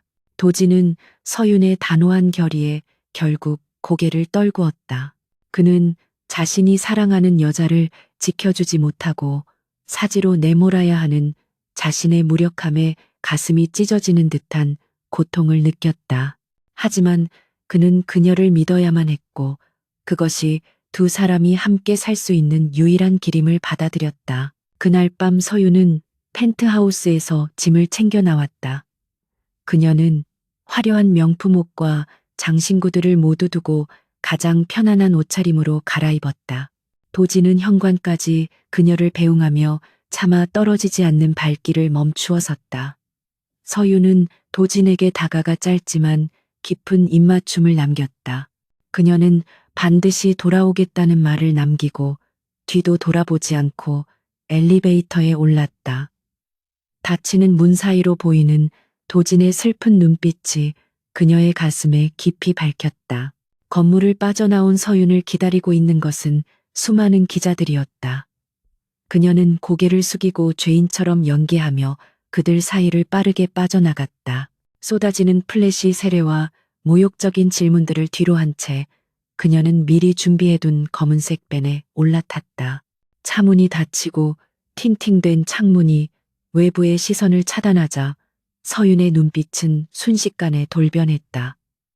그녀의 눈에서 슬픔은 사라지고 날카로운 살기만이 번득이고 있었다. 운전석에는 그녀의 오랜 파트너이자 해킹 천재인 고스트가 껌을 씹으며 백미러로 그녀를 쳐다보고 있었다. 고스트는 서윤에게 괜찮냐고 물었지만 서윤은 대답 대신 노트북을 켜며 작전 개시를 알렸다. 그녀는 이제 강한 그룹의 예비 신부 이서윤이 아니었다. 그녀는 서울 뒷골목의 전설적인 해결사 팬텀으로 돌아와 있었다. 그녀의 목표는 단 하나 최 부회장이 숨겨둔 비밀 데이터 센터의 위치를 찾아내는 것이었다. 서윤은 이동하는 차 안에서 고스트가 수집한 자료들을 미친 듯이 분석했다. 최 부회장은 치밀한 성격이라 모든 불법 거래 내역을 클라우드가 아닌 물리적으로 분리된 오프라인 서버에 보관하고 있을 가능성이 컸다. 서윤은 최 부회장의 비서실장이 정기적으로 방문하는 경기도 외곽의 한 폐공장을 의심하고 있었다. 그곳은 서류상으로는 망한 물류 창고였지만 전력 사용량이 비정상적으로 높다는 점이 그녀의 촉을 건드렸다. 배는 어둠을 뚫고 도시 외곽으로 질주했다. 서윤은 뒷좌석에서 장비들을 점검하기 시작했다. 초소형 카메라와 도청 장치, 그리고 잠금 해제 툴과 호신용 3단봉을 챙기는 그녀의 손놀림은 기계처럼 빠르고 정확했다. 그녀는 도진과의 약속을 지키기 위해 그리고 자신의 억울한 누명을 벗기 위해 목숨을 건 잠입을 준비하고 있었다. 오늘 밤이야말로 긴 싸움에 종지부를 찍을 수 있는 승부처가 될 것이었다. 한편 홀로 펜트하우스에 남겨진 도진은 창밖을 바라보며 술잔을 기울이고 있었다. 텅 빈 집안은 서윤의 부재를 더욱 뼈저리게 느끼게 했다. 그는 최 부회장에게 전화를 걸어 항복하는 척하며 내일 오전 이사회에서 거취를 표명하겠다고 연막 작전을 폈다. 이는 최 부회장의 경계심을 늦추고 서윤이 움직일 수 있는 시간을 벌어주기 위한 도진만의 지원 사격이었다. 최 부회장은 승리감에 도취되어 호탕하게 웃으며 도진을 조롱했지만 도진은 차가운 미소를 지으며 전화를 끊었다. 폐공장 근처에 도착한 서윤과 고스트는 숲속에 차를 숨기고 도보로 이동했다. 공장 주변에는 사설 경비원들이 순찰을 돌고 있었고 곳곳에 CCTV가 설치되어 있어 접근이 쉽지 않았다. 서윤은 고스트에게 CCTV 해킹을 지시하고 경비원들의 교대 시간을 틈타 담장을 넘었다. 그녀의 움직임은 그림자처럼 은밀했고 발소리 하나 내지 않고 건물 내부로 침투하는 데 성공했다. 어둠 속에서 그녀의 눈은 야생동물처럼 빛나고 있었다. 공장 내부는 예상대로 거대한 서버실로 개조되어 있었다. 수많은 서버들이 윙윙거리는 소리를 내며 돌아가고 있었고 그 안에는 강한 그룹을 갉아먹은 최 부회장의 모든 비리가 저장되어 있을 터였다. 서윤은 메인 서버실을 찾아 복도를 이동하던 중 인기척을 느끼고 급히 몸을 숨겼다. 최 부회장의 해결사들이 순찰을 돌고 있었다. 그들은 무장하고 있었고 살기를 띠고 있었다. 서윤은 숨을 죽이며 그들이 지나가기를 기다렸다. 심장이 터질 듯이 뛰었지만 그녀의 머리는 어느 때보다 차갑게 식어 있었다. 서윤은 경비원들이 사라지자마자 메인 서버실의 잠금 장치를 해제하고 안으로 들어갔다. 그녀는 고스트가 준 디코딩 장치를 서버에 연결하고 데이터 복사를 시작했다. 화면에 진행률을 나타내는 막대가 천천히 차오르기 시작했다. 10%, 30%, 50% 시간은 더디게만 흘러갔고 밖에서는 다시 경비원들의 발소리가 가까워지고 있었다. 서윤은 초조하게 모니터와 문을 번갈아 보며 기도하는 심정으로 기다렸다. 그때 갑자기 공장 내부에 요란한 경보음이 울려 퍼졌다. 침입자가 감지되었다는 안내 방송과 함께 비상등이 붉게 전멸하기 시작했다. 서윤은 욕설을 내뱉으며 데이터 복사가 완료되기를 기다리지 못하고 하드디스크를 통째로 뽑아냈다. 이제는 은밀한 잠입이 아니라 목숨을 건 탈출만이 남았다. 그녀는 하드디스크를 품에 안고 창문을 깨고 밖으로 뛰어내렸다. 뒤에서 고함과 함께 총성이 들려왔다. 서윤은 어둠 속을 질주하며 고스트에게 지원 요청을 보냈다. 그녀의 뒤로 수십 명의 용역들이 따라붙었고 상황은 최악으로 치닫고 있었다. 그녀는 숲을 가로지르며 추격자들을 따돌리려 했지만 포위망은 점점 좁혀져 오고 있었다. 그녀는 막다른 절벽 끝에 몰렸고 아래는 시커먼 강물이 흐르고 있었다. 뒤에는 총을 든 적들이, 앞에는 까마득한 낭떠러지가 그녀를 기다리고 있었다. 서윤은 품 안에 하드디스크를 꽉 쥐며 도진의 얼굴을 떠올렸다. 여기서 멈출 수는 없었다. 바로 그 순간 하늘에서 헬리콥터 소리가 들려왔다. 강한 그룹의 마크가 새겨진 헬기가 서치라이트를 비추며 나타났고 밧줄이 내려왔다. 도진이 직접 헬기를 타고 그녀를 구하러 온 것이었다. 그는 서윤이 위험에 처할 것을 대비해 몰래 위치 추적기를 심어 놓았고 그녀의 심박수가 급격히 올라가는 것을 감지하자마자 출동한 것이었다. 서윤은 헬기를 향해 손을 뻗었고 도진은 몸을 밖으로 내밀어 그녀의 손을 낚아챘다. 적들이 쏘는 총알이 헬기 주변을 스치고 지나갔지만 도진은 서윤을 끌어올리는 손에 힘을 풀지 않았다. 서윤이 헬기 안으로 무사히 들어오자 도진은 그녀를 와락 끌어안았다. 두 사람은 거친 숨을 몰아쉬며 서로의 생사를 확인했다. 서유는 도진의 품에서 안도의 눈물을 흘렸고 도진은 그녀의 머리를 쓰다듬으며 괜찮다고 속삭였다. 헬기는 어둠을 뚫고 서울을 향해 날아갔고 그들의 손에는 최 부회장을 파멸시킬 결정적인 증거가 쥐어져 있었다. 이제 밤은 끝나가고 있었고 여명이 밝아오고 있었다. 헬기의 로터 소리가 잦아들고 강도진의 개인 별장 정원의 고요가 찾아왔다. 서울에서 멀리 떨어진 가평의 깊은 산속에 위치한 이곳은 외부의 시선이 완전히 차단된 그들만의 요새였다. 도진은 헬기에서 내리자마자 이서윤을 안아들고 별장 안으로 성큼성큼 걸어 들어갔다. 그의 굳게 다문 입술과 잔뜩 찌푸린 미간에서 그녀를 잃을 뻔했다는 공포와 안도감이 뒤섞인 복잡한 심경이 고스란히 전해졌다. 서유는 그의 목에 팔을 두른 채 지친 몸을 맡겼고 긴장이 풀리자 밀려오는 통증에 작게 신음했다. 별장의 거실은 따뜻한 조명으로 밝혀져 있었지만 두 사람을 감싸고 있는 공기는 여전히 무거웠다.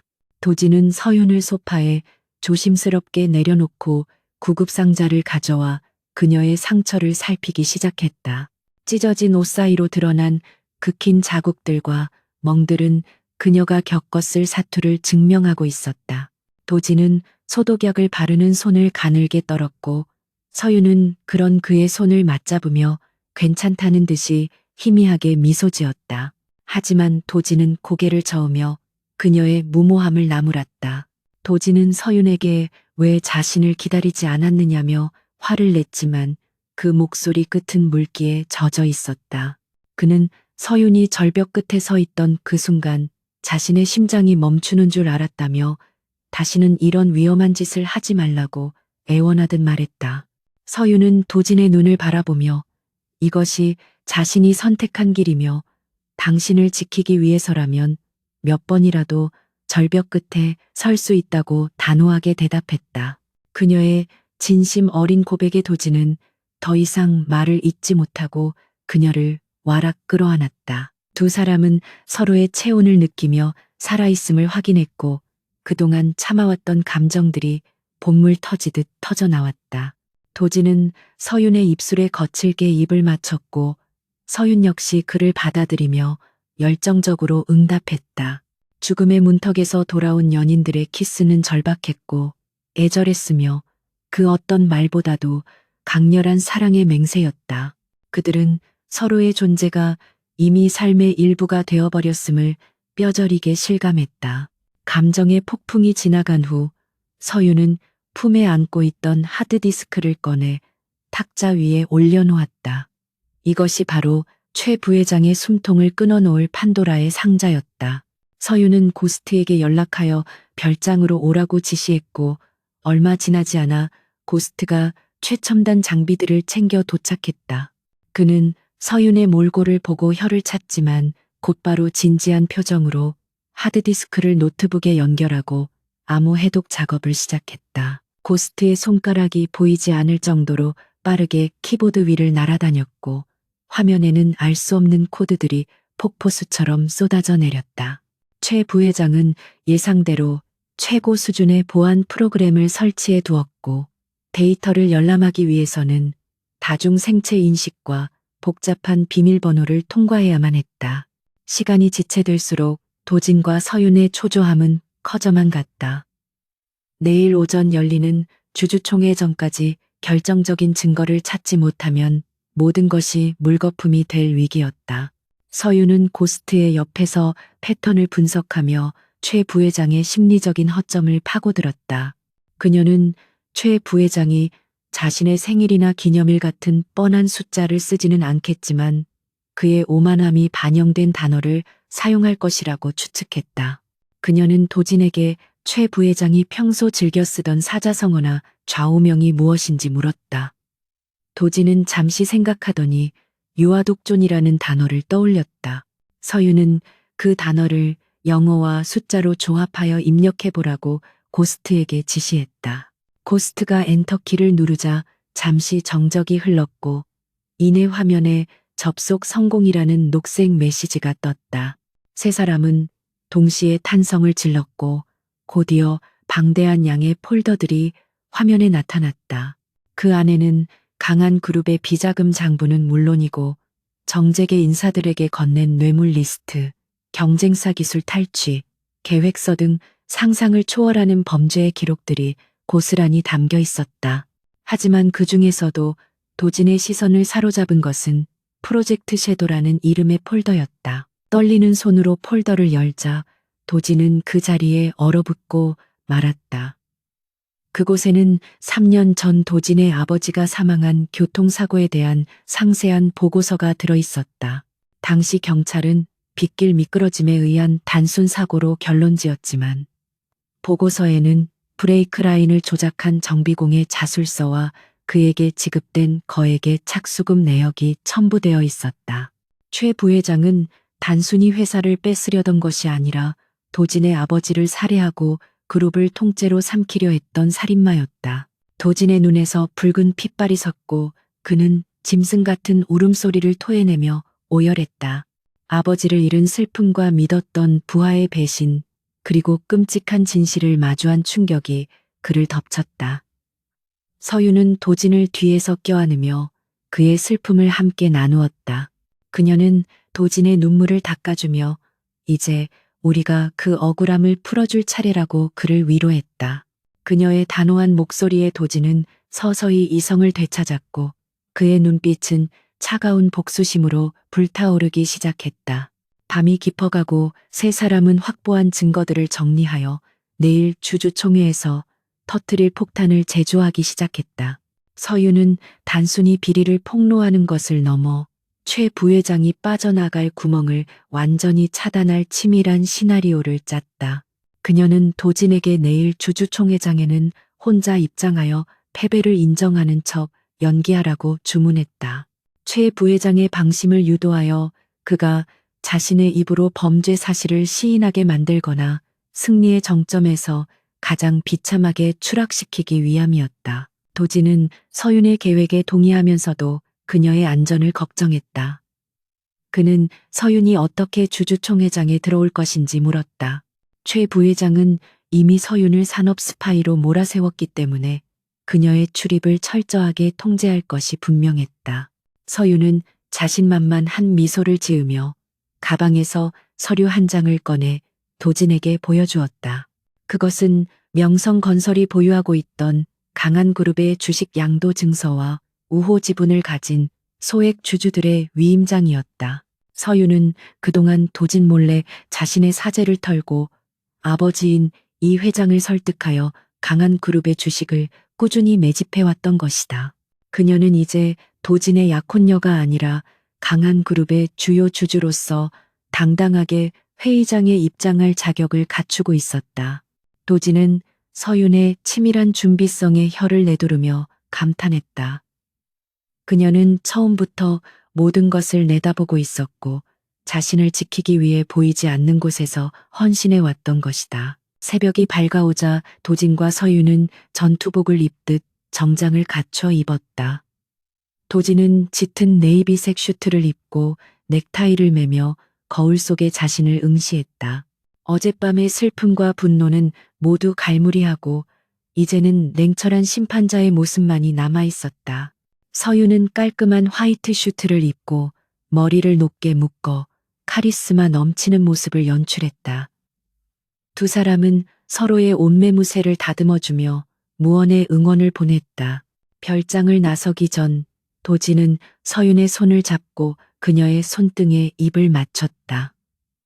그는 오늘 모든 것이 끝나면 정식으로 프러포즈하겠다고 말했다. 계약 결혼이 아니라 진짜 부부로서 평생을 함께하고 싶다는 그의 고백에 서윤은 눈시울을 붉히며 고개를 끄덕였다. 두 사람은 각자의 차에 나눠 타고 서울을 향해 출발했다. 결전의 장소인 강한그룹 본사까지는 1시간 남짓 남았고 그곳에서는 최 부회장이 샴페인을 터뜨릴 준비를 하고 있을 터였다. 서울로 향하는 도로 위에서 도진은 비서실장에게 전화를 걸어 모든 준비가 완료되었는지 확인했다. 비서실장은 최 부회장 측이 이미 주주총회장을 장악하고 있으며 도진의 회의만이 통과되는 것은 기정사실이라고 보고했다. 도진은 알겠다고 짧게 대답하며 전화를 끊었다. 그의 입가에는 서늘한 미소가 걸려 있었다.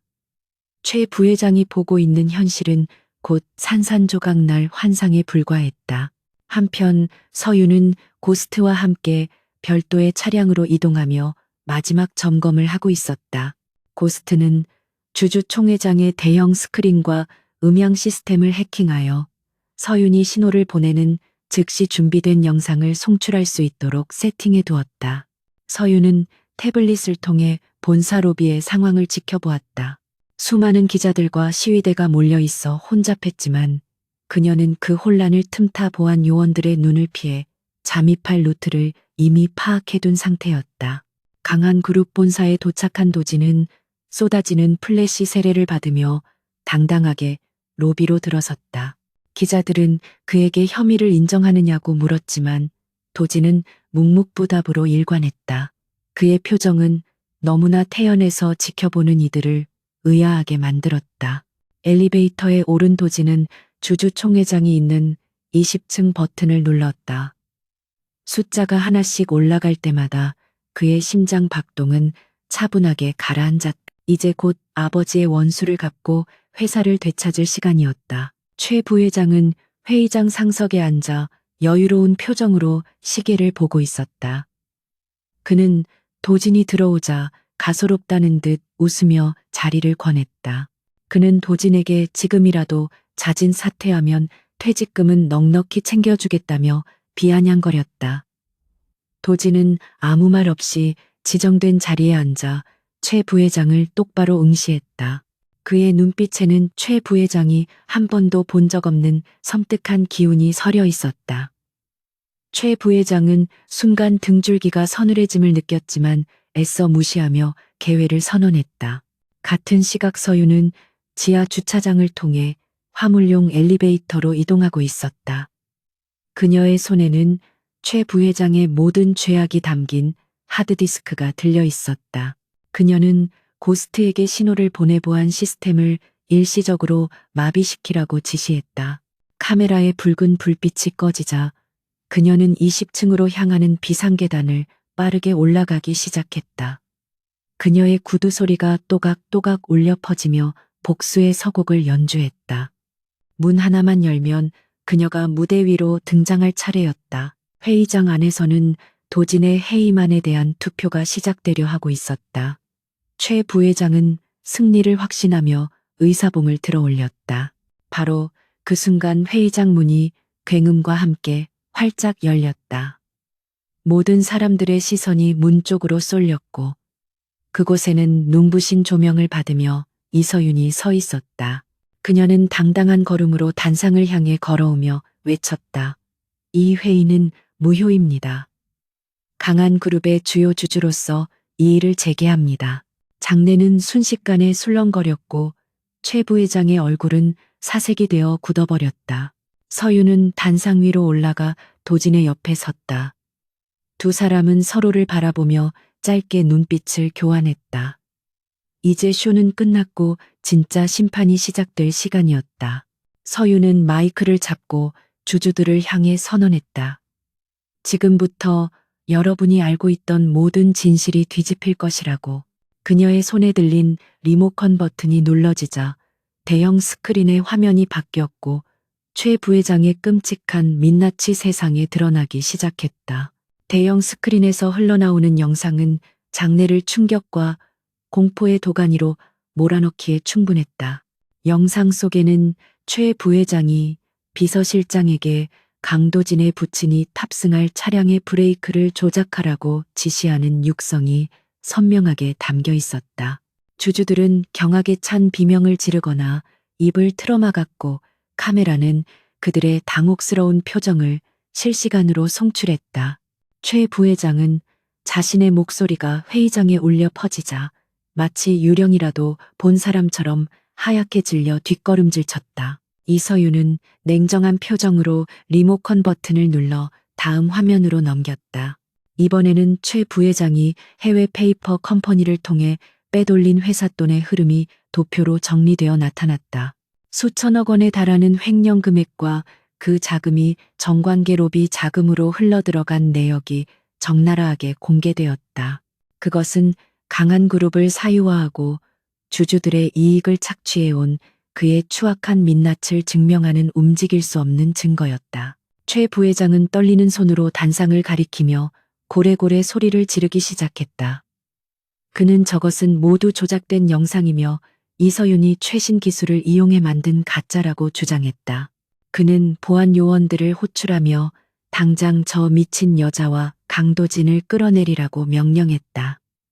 그의 목소리는 공포와 분노로 갈라져 있었고 이미 이성을 잃은 지 오래였다. 하지만 회의장 문을 지키고 있던 보안 요원들은 미동조차 하지 않았다.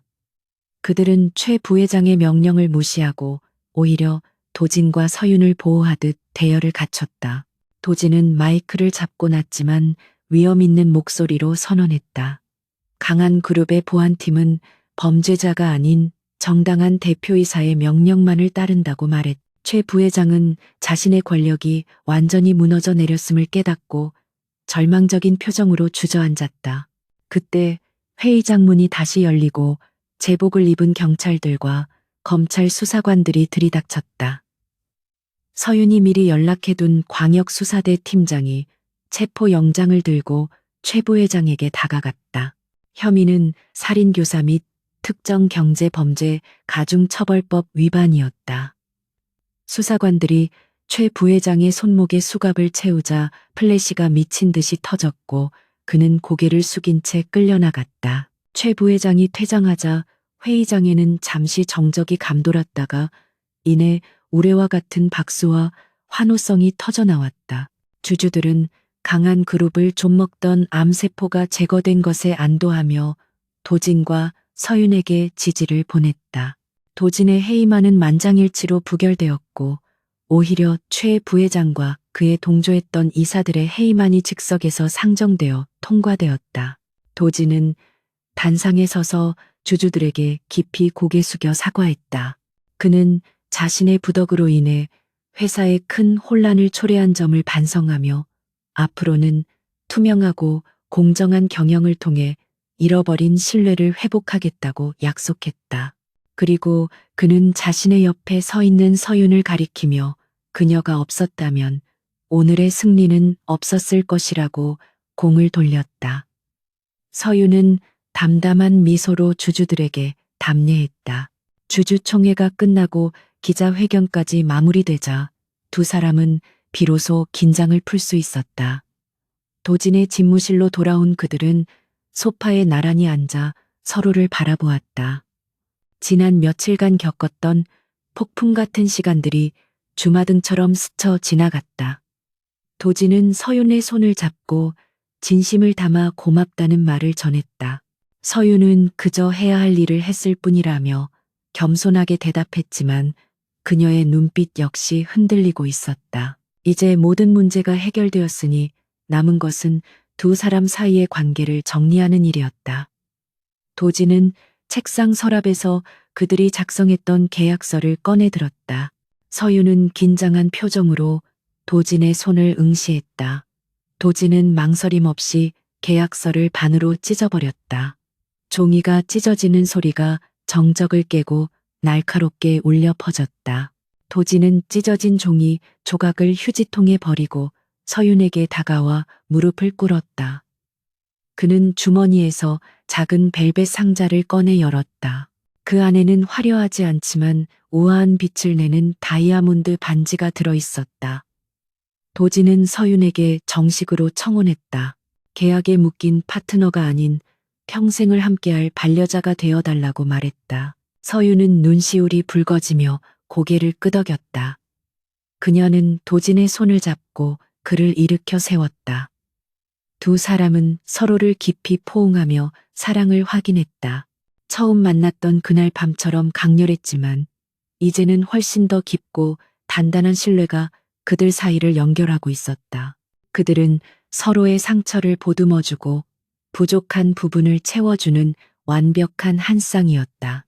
몇 달 후 서울의 한 특급 호텔에서 채기의 결혼식이 열렸다.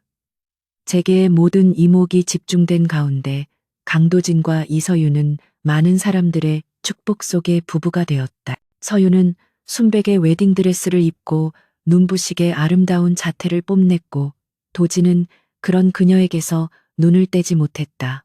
두 사람의 결혼은 단순한 재벌가의 결합을 넘어 위기를 극복하고 사랑을 쟁취한 드라마틱한 서사로 사람들의 입에 오르내렸다. 결혼식장 한 구석에는 유정이 눈물을 훔치며 서 있었다. 서윤은 그녀를 용서하고 결혼식에 초대했다. 유정은 친구의 행복한 모습을 보며 자신의 과오를 뉘우치고 진심으로 축복했다. 서윤은 부케를 던지기 전 유정에게 윙크를 보내며 화해의 제스처를 보냈다. 과거의 아픔은 모두 씻겨 내려가고 이제는 행복한 미래만이 그들을 기다리고 있었다. 신혼여행을 떠나는 비행기 안에서 도진과 서윤은 샴페인 잔을 부딪혔다. 도진은 서윤에게 앞으로의 계획을 물었다. 서윤은 강한 그룹의 경영 전략 고문으로서 도진을 도울 것이며 동시에 자신의 해결사 능력을 살려 기업 내의 부정부패를 감시하는 역할을 계속할 것이라고 밝혔다. 도진은 든든한 아군을 얻었다며 웃었다. 도진은 장난스럽게 웃으며 서윤에게 한 가지 비밀을 털어놓았다. 사실 그날 밤바에서 서윤을 처음 봤을 때부터 첫눈에 반했었다고 고백했다. 서윤은 믿을 수 없다는 표정을 지었지만 도진은 진지하게 말했다. 그녀의 눈빛에서 느껴지는 고독과 강인함이 자신을 끌어당겼다고 했다. 서윤은 얼굴을 붉히며 자신도 그랬다고 조그맣게 대답했다. 두 사람은 서로의 손을 꼭 잡고 창밖의 구름을 바라보았다. 그들은 알고 있었다. 앞으로도 수많은 시련과 도전이 그들을 기다리고 있을지 모른다. 하지만 이제 그들은 혼자가 아니었다. 서로의 등을 지켜줄 수 있는 가장 강력한 파트너이자 사랑하는 연인이 곁에 있기에 그 어떤 폭풍우도 두렵지 않았다. 시간이 흘러 1년 뒤 강한 그룹은 도진과 서윤의 공동 경영 아래 비약적인 성장을 이룩했다. 도진의 과감한 추진력과 서윤의 치밀한 전략이 시너지를 발휘하여 글로벌 기업으로서의 입지를 굳건히 다졌다. 그들은 강철 부부라는 별명으로 불리며 재계의 존경과 두려움을 동시에 받는 존재가 되었다. 어느 날 저녁 두 사람은 퇴근 후 처음 만났던 바누아르를 다시 찾았다. 그곳은 여전히 은밀하고 고혹적인 분위기를 자아내고 있었다. 그들은 예전에 앉았던 그 자리에 앉아 같은 위스키를 주문했다. 바텐더는 그들을 알아보지 못했지만 두 사람에게는 이곳이 세상에서 가장 특별한 장소였다. 도진은 잔을 들어 서윤에게 건배를 제의했다. 우리의 우연을 운명으로 바꾼 그날 밤을 위하여. 서윤은 미소를 지으며 잔을 부딪혔다. 쨍하는 맑은 소리가 울려 퍼졌다. 위스키의 독한 향이 코끝을 자극했지만 그 맛은 어느 때보다 달콤했다. 그들은 서로를 바라보며 말없이 미소 지었다. 그때 갑자기 서윤의 휴대폰이 진동했다. 고스트로부터 온 메시지였다. 경쟁사가 강한 그룹의 신기술을 노리고 있다는 첩보였다. 서윤은 메시지를 확인하고 도진에게 보여주었다. 도진은 쓴웃음을 지으며 넥타이를 풀었다. 또 시작이군. 쉴 틈을 안 주는구먼. 하지만 그의 목소리에는 피로감보다는 전의가 불타오르고 있었다. 서윤은 핸드백에서 태블릿을 꺼내며 눈을 반짝였다. 어떻게 할까요, 파트너? 이번에는 좀 더 재미있게 놀아볼까요? 그녀의 도발적인 제안에 도진은 호탕하게 웃으며 고개를 끄덕였다. 그들은 이제 단순한 부부를 넘어 전장을 함께 누비는 전우였다. 두 사람은 자리에서 일어나 손을 잡고 발을 나섰다. 서울의 밤거리는 여전히 화려한 불빛으로 번쩍이고 있었고 그 속에는 또 다른 음모와 사건들이 숨쉬고 있었다. 하지만 강도진과 이서윤이 함께 있는 한 그 어둠은 결코 그들을 삼킬 수 없을 것이다. 그들은 어둠을 가르는 빛이 되어 세상을 자신들의 방식대로 지배해 나갈 것이다.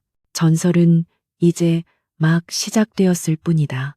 에필로그. 화창한 주말 오후, 강도진과 이서윤의 집 정원에서는 바비큐 파티가 열리고 있었다. 유정과 고스트, 그리고 도진의 충직한 비서실장이 초대되어 즐거운 시간을 보내고 있었다. 도진은 앞치마를 두르고 고기를 굽고 있었고, 서윤은 손님들에게 와인을 따라주며 웃음꽃을 피웠다. 평화로운 풍경 속에서 서윤은 잠시 벤치에 앉아 휴식을 취했다. 그녀의 배는 살짝 불러 있었고, 그녀는 무의식적으로 배를 쓰다듬으며 행복한 미소를 지었다. 도진이 다가와 그녀의 어깨를 감싸 안으며 괜찮냐고 물었다. 서윤은 고개를 끄덕이며 지금이 인생에서 가장 행복한 순간인 것 같다고 말했다. 도진은 서윤의 이마에 키스하며 자신도 그렇다고 대답했다. 그는 뱃속의 아이에게 아빠랑 엄마처럼 강하고 현명하게 자라다오라고 속삭였다. 서윤은 그런 도진을 사랑스러운 눈길로 바라보았다. 과거의 상처와 아픔은 이제 추억이라는 이름으로 덮여 그들의 삶을 더욱 단단하게 만들어주는 걸음이 되었다. 바람이 불어와 정원의 나무잎들을 흔들었다.